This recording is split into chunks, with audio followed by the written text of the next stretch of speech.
of the School Holidays Activity and Food Programme and the parent support that we'd like to offer. We're very fortunate to have Vera with us today from Hope Harrow, and I'm going to hand over to her now, and she will take you through the presentation and the webinar content. Over to you, Vera. So welcome everyone. Today we're giving a very short presentation with regards to surviving parenthood during the pandemic. And if I just introduce myself, my name is Vera Hart, and I've been working for Hope. We're based in Harrow for the last 17 years. So I facilitate workshops and courses, and I'll speak a little bit about what else Hope offers a bit later on. So I hope you do enjoy today's presentation, and just to kind of run you through some very short a very short group agreement, if you like, and then we'll be looking at the introduction to the workshop aims and objectives. So just to let you know that there is a Q&A icon, if you like, at the bottom of your screen that you can ask. Please feel free to ask questions, and obviously no question is a silly question, and if we can't answer today, we will get back to you. So this webinar is being recorded by the Young Harrow Foundation. So, but don't worry, obviously it's only the panelists that are going to be recorded. They can't see any of you, and it will be shared later on. So only share what you feel comfortable. Obviously, no one can hear your answers. They will be anonymous, and as I said, use the Q&A facility to ask questions, and I will ask them as we go along, or we can kind of tackle them at the end. There's also a private chat facility, or a facility at the end. If you push your cursor down, you'll be able to see the chat facility, and you can bring, if you wish to bring something privately to our attention. So I hope you do enjoy this presentation. So the aims of this presentation today is really it's an opportunity to get you to think about what is going on for your family during the pandemic. We'll be looking at looking after ourselves as well as our children, and also understanding and acknowledging needs, those of our own and also those of our children. And we're going to be looking at different parenting tools to help reduce conflict and identifying different ways to achieve cooperation from children. So, and making the most of your time together as a family. So going back to kind of an opportunity to think, it's kind of really giving you the opportunity to reflect back on kind of the family dynamics. And obviously, hopefully you will go away with some strategies and tools that you can kind of be implementing. So being a parent is one of the most important and hardest jobs in the world. And being in lockdown obviously has brought many different challenges and demands. So just take a minute to think about what fears and anxieties this pandemic has brought to the surface for you. And then take a minute to think about what fears and anxieties this pandemic has brought to the surface for your children. And it will be really interesting to see whether, you know, your fears and anxieties are the same. So let's have a look at what's changed then. So what was life before? What was it like? It's so hard to remember.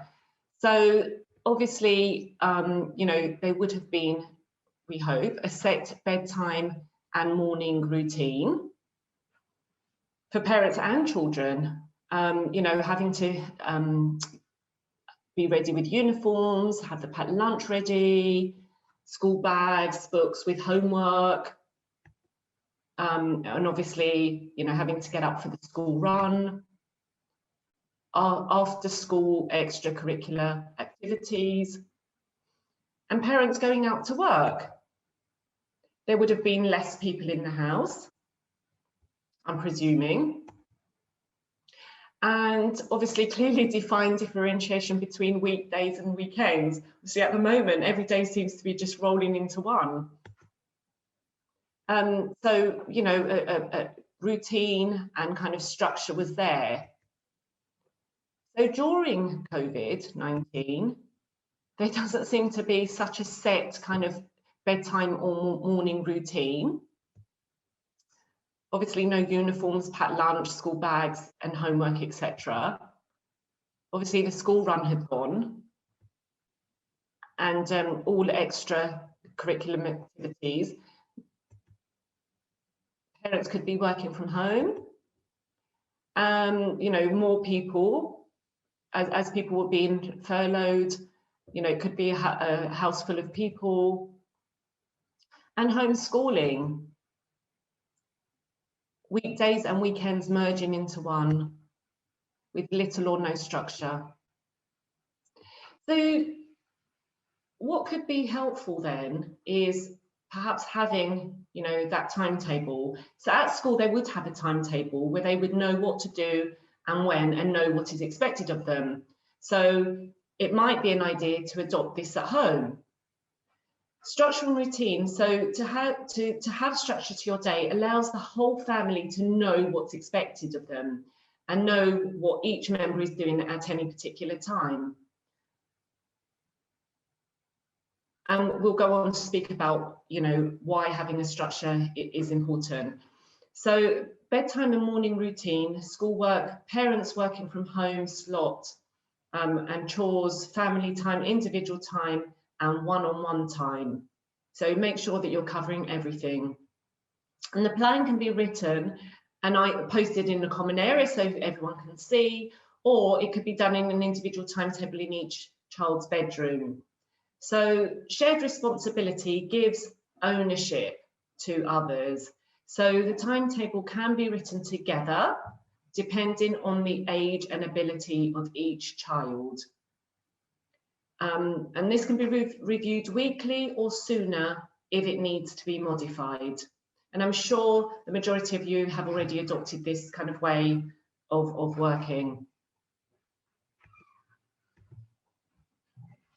So self-awareness, it's recognizing when you are not at your best and the impact that our actions as parents can have on others. And obviously during the pandemic, our fears and anxieties can take its toll. So at times, every parent is going to feel overwhelmed and frustrated and on the edge of imposing a reactive, harsh discipline. And obviously, as our fears and anxieties have raised, you know, as I said, it can become overwhelming. So when you feel like this, it can be helpful to take time out. And it's okay to say, I'm beginning to feel very stressed. I'm going to take time out and sit in the garden for 5 minutes. It's good role modeling. You know, often parents will feel guilty at kind of having that 5 minutes. However, it's very important, and we'll go on to speak about that. So it's important that you increase your own self-awareness and self-esteem, because this in turn increases well-being. So it's important to be in the right frame of mind in order to support and motivate our children. So keep your own self-esteem intact and be proud of your own efforts as a parent. And as parents, we tend to focus on kind of what's not going well or what we think we're not doing well. And we tend not to remember or think about what is actually going well.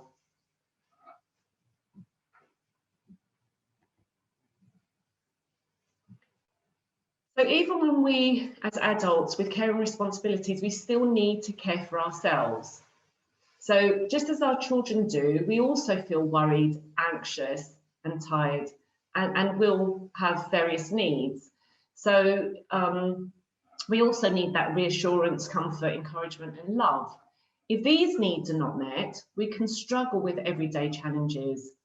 You know, this is a natural process. So whereas if these needs are met, we usually feel stronger and more able to cope.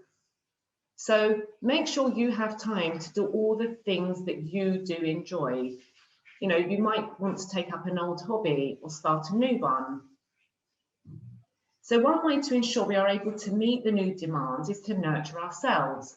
So you can treat yourself to either a special food, a new book, a walk, perhaps a meal without the children, a call or a video to video call to a friend. So nurture yourself because you deserve it. Recognizing and fulfilling your needs leads you towards becoming a happier, more energized, secure person. And that in turn can support you with the challenges of being a parent. So everyone benefits when you are kinder to yourself and make time to meet your needs.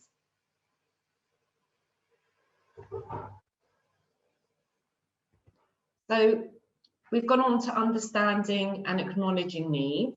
So it's important to understand that our needs, fears, and anxieties, as well as our children's, are valid.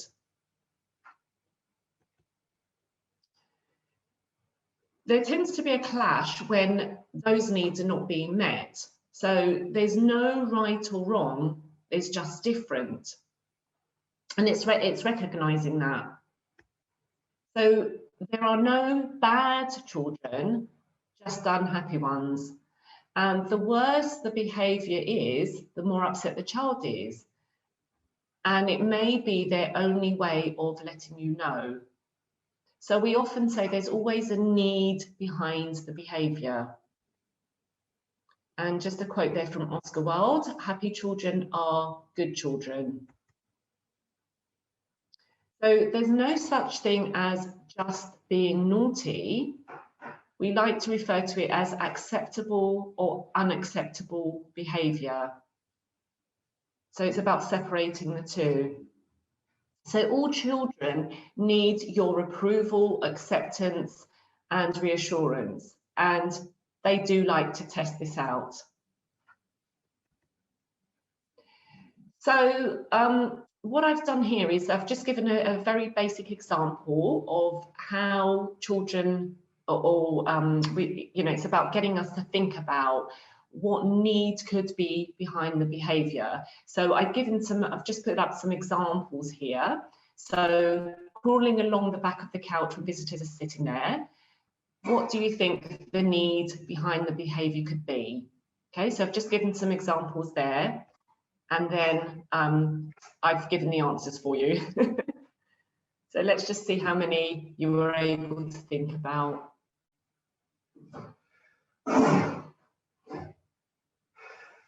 So I'll just give you a minute to absorb this slide here.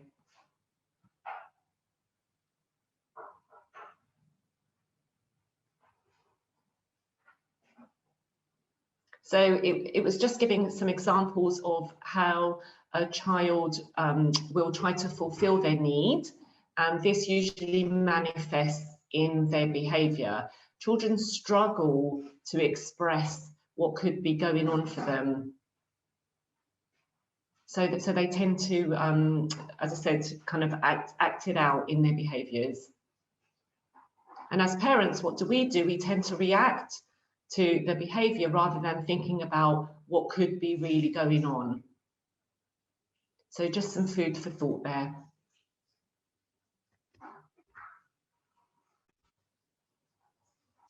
So just to think about how your child gets your attention and thinking about whether it's effective.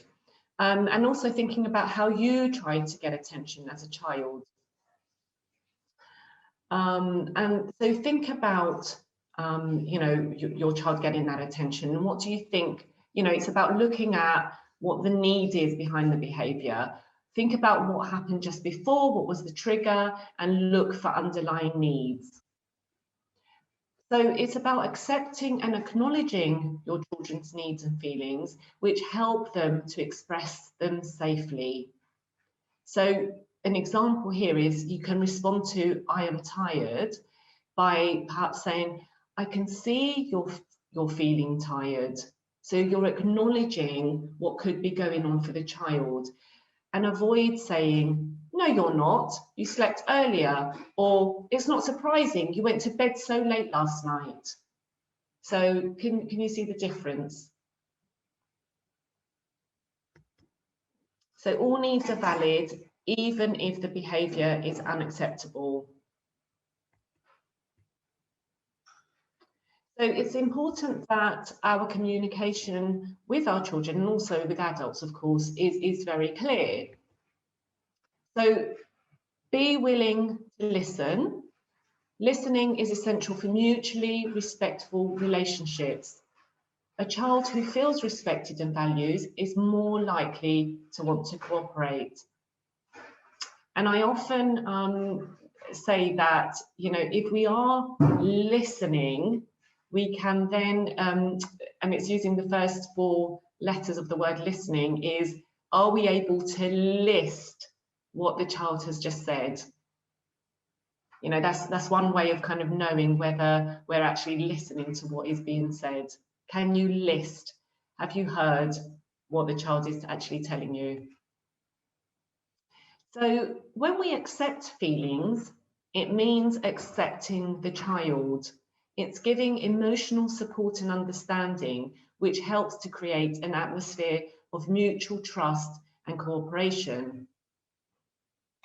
So when we accept feelings, it doesn't necessarily mean we're agreeing with what the child is saying. We're just showing them that they are entitled to feel what they feel. Communicating using non-blameful language. So it's really important that we're able to speak from I, which shows that we're owning our own emotions. So when we use I feel, it's expressing our emotions in an appropriate way. I'm beginning to feel very tired, or I've had a very bad day, or I'm worried. When we use the word you, it can have a very blameful connotation, and the child is less likely to cooperate. So it's important to think about what's going on for you, as opposed to kind of using this non-blameful, you know, you're so lazy. So avoid trying to say, you know, things with the word you, or starting with the word you. So a helpful attitude will show that you're being a good role model. So demonstrate that cooperation, which will encourage children to do things for themselves. And also shows self-discipline and self-regulation. So it's about you showing your children that you have the good, healthy eating habits, timekeeping, tidiness, getting up, etc. So it's giving everyone a chance to say their bit.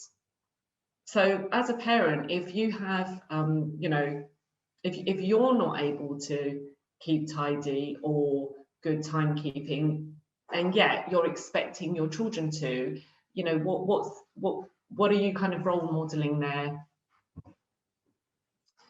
So take an open and positive approach to problems. So this can allow for discussion, sharing, trust and negotiation, especially with those kind of teenage years. And praise is power. We all like our efforts and acceptable behaviour to be noticed. Otherwise, why bother, right? So, and be clear, avoid giving mixed messages. Do you say no, but then end up saying yes? And that is how the child learns to manipulate. So it's really important that when you are saying no, that you are able to stick with that. Or vice versa, if you are saying yes, that the child learns to trust you. So help the child think of options and choices. Avoid words like shouldn't or mustn't or ought not. Use could, as this offers possibilities, decision making and responsibility. So our use of language can be extremely powerful. So focus on the behaviour and action and not on the child. It's really important to separate the child from the behaviour. So again, remember to communicate without saying you. So another example, the TV is too loud, not you have the TV too loud. So it's important that we change as parents so that others can. And obviously be the person you want your child to be.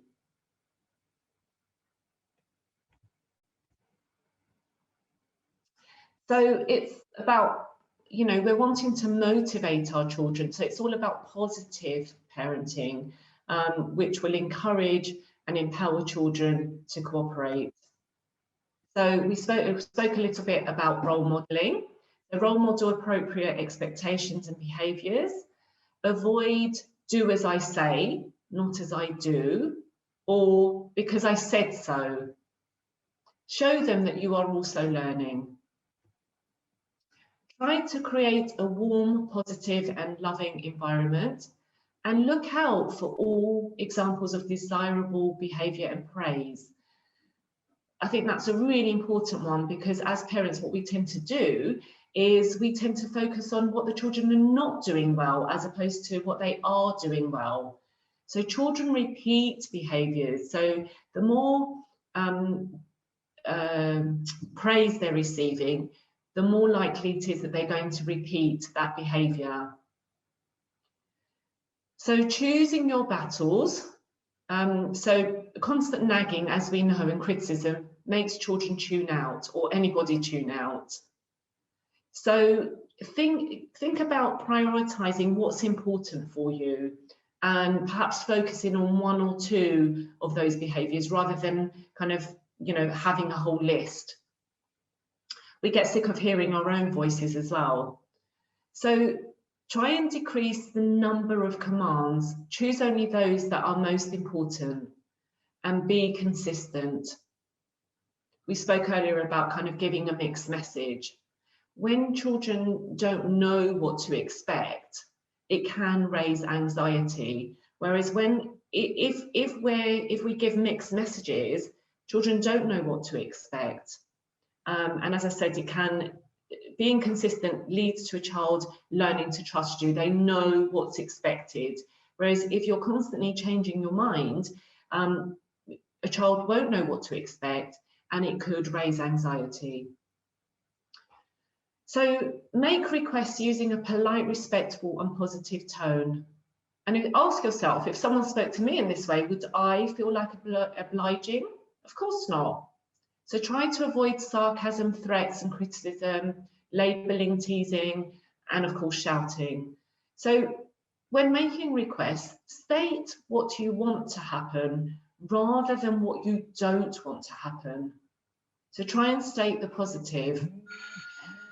And every time your child complies with a request, thank them. So all of this allows for your child to have a voice. So listening does not mean that you are agreeing. It just shows that you can listen to their point of view. Now, this is a big one, sibling rivalry. So each child is competing for your attention and to define who they are as an individual. Obviously, each child has their own characters, talents, preferred activities and interests. They will also have their own fears and anxieties during the pandemic, as do we as parents. Children can feel that they are getting unequal amounts of attention, discipline and responsiveness. This is all obviously very natural.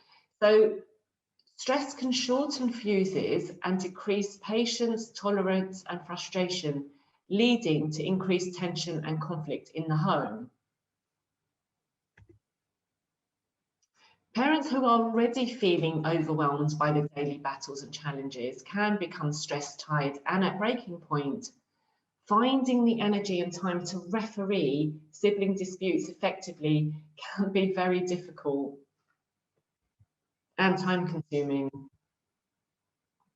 So, million-dollar question, how to reduce sibling rivalry?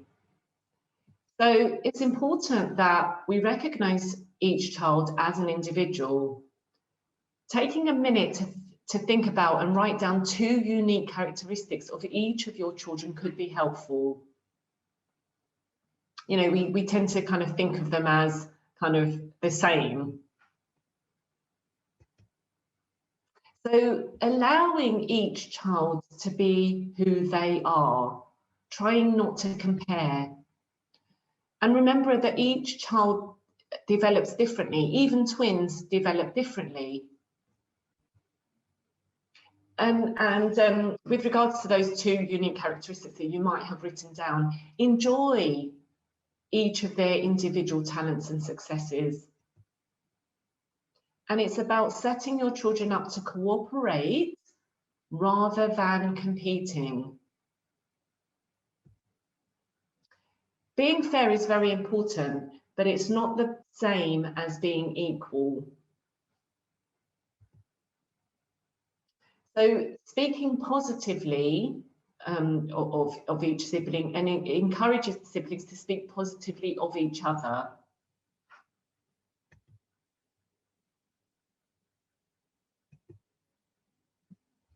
So what can we do as parents? These are just some building blocks of parenting. So you can see there we've got the self-awareness and self-esteem, the appropriate expectations, the positive discipline, and the empathy. So act, and we've just got a bit of a traffic light system going on there. So A is for adult, be self-aware. So ask yourself, what's going on for me? What is my need right now? How do I feel? What do I need or want to happen? So it's about stopping to think about that. Then you're looking at your child, okay? What's going on for my child? How do they feel? What do they need to want? What do they need or want to happen?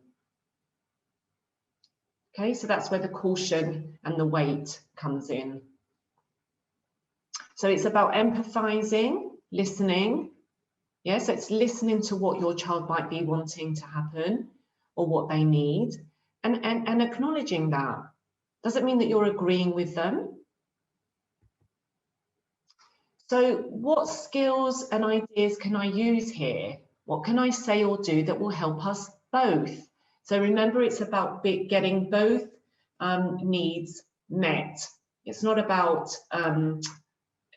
it's what I want or what I say goes. It's about having a win-win situation. So it's about looking at the needs of what's going on for you as opposed to your child.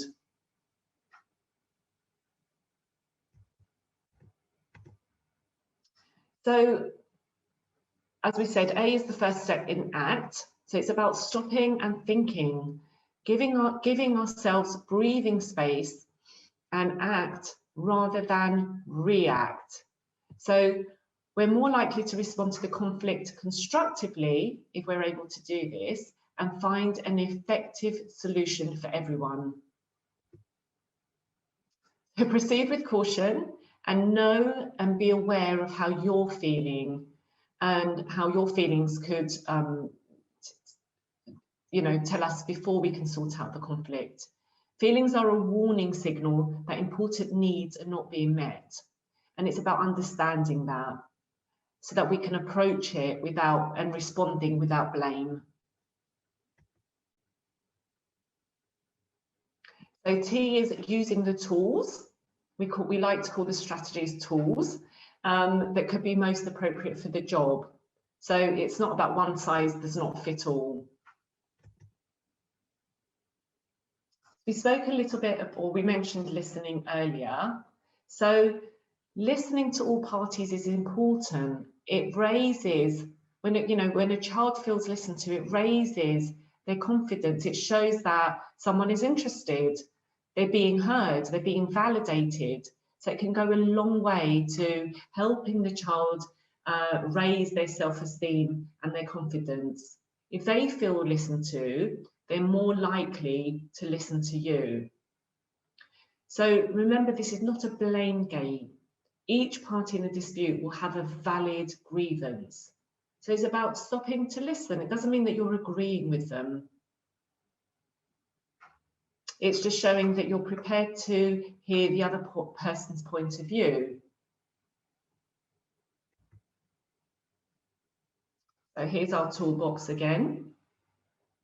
So we've briefly mentioned acknowledging feelings, which is showing that you are able to listen and empathise.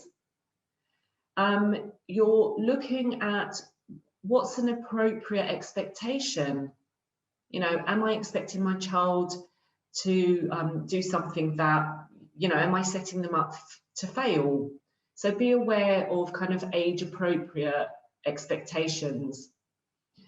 Self-awareness, that of your own, really important. What need is not being met here? And also that of your child. And the positive discipline tools. So we've spoken briefly about praise, and more importantly, it's in taking that one step further is describing what it is that you like, as opposed to giving labeling praise. So an example of labeling praise could be well done or good girl, good boy, whereas the descriptive praise tells the child what it is that they've done that you actually like. And if they're aware of that, they're more likely to repeat that behaviour. So describing the behaviour can help separate the child from the behaviour. Yeah, so describing the behaviour that you do or you do not like separates it from the child. Really important. So rather than you're so lazy, you can tell the child what it is about their behaviour that you didn't like. So I can see that I asked that the room for the room to be tidied, and I can see that hasn't been done. So you can separate it. The 4-part I message is, again, owning your feelings, speaking from I. So I'm really disappointed. I did ask for the room to be tidied. So you're describing the behaviour, you're explaining how you're feeling about it. And the 4th part is negotiating. So what do you think we can do here? You're asking for that support. You're asking for that help. And you're using an I statement, respectful language, rather than the blameful you. You're so lazy, you never tidy up. You knew I wanted the room tidy. So, you know, speaking from I can be respectful, it can raise self-esteem, and it can gain cooperation. Boundaries, you know, are important, and it's important to be consistent. So again, the child is not getting a mixed message. What I will say is that so where boundaries are important, it's also just as important to have that connection before correction. So it's about building up that parent-child relationship before trying to correct them all the time. And if you do have that connection with them, they're more likely to cooperate. And special time is about spending that one-on-one quality time with each child. And I'm sure, you know, parents often say, yeah, but we spend all day with our children. It's not about the amount of time that you spend with them, but the amount of quality time that is spent. So during that time, are you really listening, or are you using the opportunity to tell your child what it is that you don't like about them? So it's really about spending that quality time with your child, giving the child the opportunity to lead, if you like. So you're encouraging and you're empowering rather than criticizing or telling them what it is that you don't like about their behaviours. So aim, acknowledge their feelings, think about what is going on for them rather than reacting to the behaviour. Think about the need behind the behaviour. So identify their needs and ask, what will be helpful for you right now? And help them to find solutions that will work for everyone and get everyone's needs met. So as parents, obviously, we tend to jump in to offer solutions. And, you know, whilst we think this could be helpful, what would be most helpful is about empowering the child to come up with their own solution. Yeah, so it's about supporting them and helping them, as opposed to giving them solutions. As parents, we're not always going to be there. So it's important that your children have the tools and the resilience to be able to problem solve.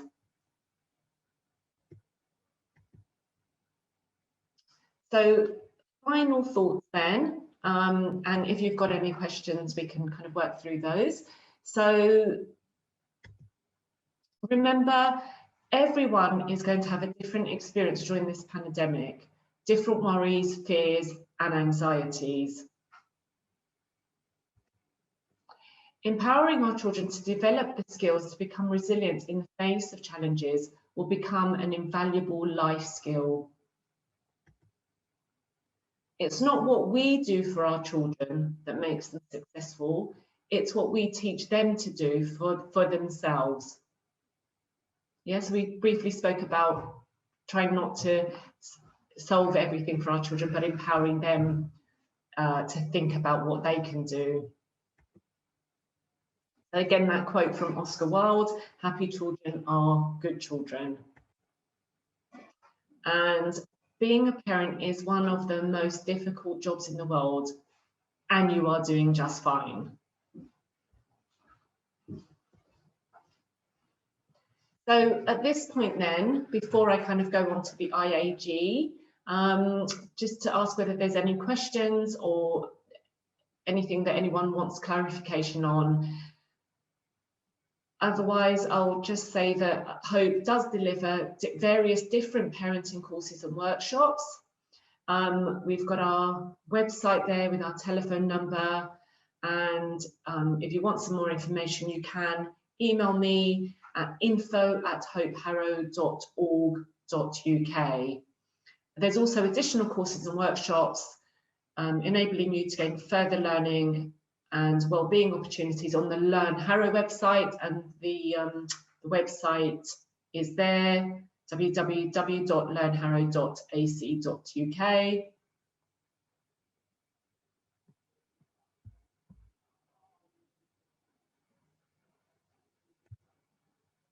And remember, trying our best is all that is required. So, and that's what success looks like. So thank you for listening today. And I don't know if you want to say a few words, Glenys, before we end. Yes, I think I'd just like to say, I know there weren't any key questions that came up, but I think you delivered that in such a clear and reassuring manner that everyone must be feeling very confident and ready to go forth and really try some really good parenting skills. So really like to thank you, Vera, for taking part and for working with us on that today. And we hope that everybody has found it really informative and helpful. As we say, it's been recorded, so you'll all be able to have a look at your leisure and remind yourself of some of the key tools. Thank you very much. Thank you. And as I said earlier, it's obviously just a taster session. So if anyone wanted to know more about these skills and strategies, do give us a call. Thank you very much. Thank you everyone for listening.